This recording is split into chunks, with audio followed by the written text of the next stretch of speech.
بسم اللہ الرحمن الرحیم۔ السلام علیکم دوستو، میں ہوں ارشاد رائن۔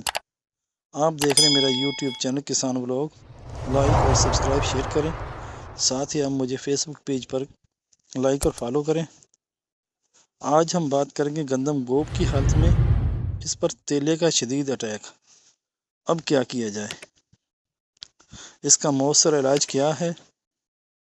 ماشاءاللہ اس سال پاکستان میں گندم بمپر کرائب کے طور پر کاشت کی گئی ہے۔ بہت زیادہ گندم ہے اور اللہ تعالیٰ کاشتکاروں کسانوں کی فصل میں برکت عطا فرمائے، بیماریوں سے محفوظ رکھے، آسمانی اور زمینی آفات سے بھی محفوظ رکھے،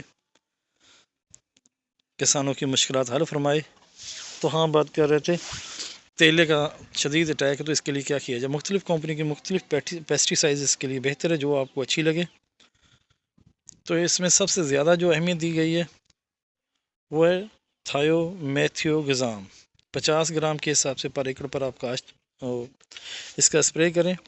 تیلا 40 سے 50 منٹ کے اندر ختم، سفید ہو یا ہرا تیلا ہو یا کالا تیلا، کوئی تیلا بھی ہو، 40 سے 50 منٹ کے درمیان ختم ہو جائے گا، نیچے گرا ہوا آپ کو نظر آئے گا۔ تھایو میتھیو گزام، پھر نام بتا دیتا ہوں۔ اس کے علاوہ کینزو کی بگ ہٹ، ٹارگٹ کی میرٹ، تو اسی حساب سے سنجنٹا وغیرہ کی جو آپ کی من پسند ہو، آپ کے علاقے میں مل سکیں، مگر اگر آپ کو زہر تھایو میتھیو گزام مل جائے تو سب سے بہتر ہے۔ باقی آپ اپنی گندم کا معائنہ کرتے رہیں۔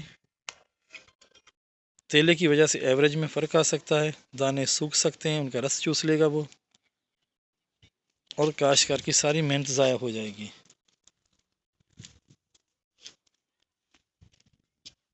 تو تیلا دیکھنے کے لیے گندم کی پہلے باہر کی کناریاں بنوں کے ساتھ باہر والی سائڈ سے دیکھیں تو آپ کو واضح طور پہ نظر آ جائے گا۔ اس وقت کالے تیلے کا شدید اٹیک ہے، تو آج ہم تو اس پہ اسپرے کروا رہے ہیں تھایو میتھیو گزام کا 50 گرام پر ایکڑ کے حساب سے۔ اس کا رزلٹ بھی آپ کو دکھائیں گے انشاءاللہ کل یا پرسوں والی ویڈیو میں، کیونکہ کل اس پہ ہم نے پوٹاش بوران کا اسپرے بھی کرنا ہے۔ تو یہ ورائٹی ہے دلکش اور فخر بکھر، تو اس پہ آج تیلے کا اسپرے ہو رہا ہے۔ تو اپنی فصل کا معائنہ کرتے رہیں۔ اگر میری طرف سے کوئی کمی کوتاہی ہے تو میری معاونت ضرور کرتے رہیں۔ میری ویڈیو دیکھتے ہوئے اگر کسی جگہ پر میں نے کوئی ایسا مشورہ مجھے نہیں آتا جو دینا چاہیے تو آپ مجھ سے لازمی شیئر کرتے رہیں۔ اس کے ساتھ ہی آپ مجھے اجازت دیں۔ اللہ حافظ۔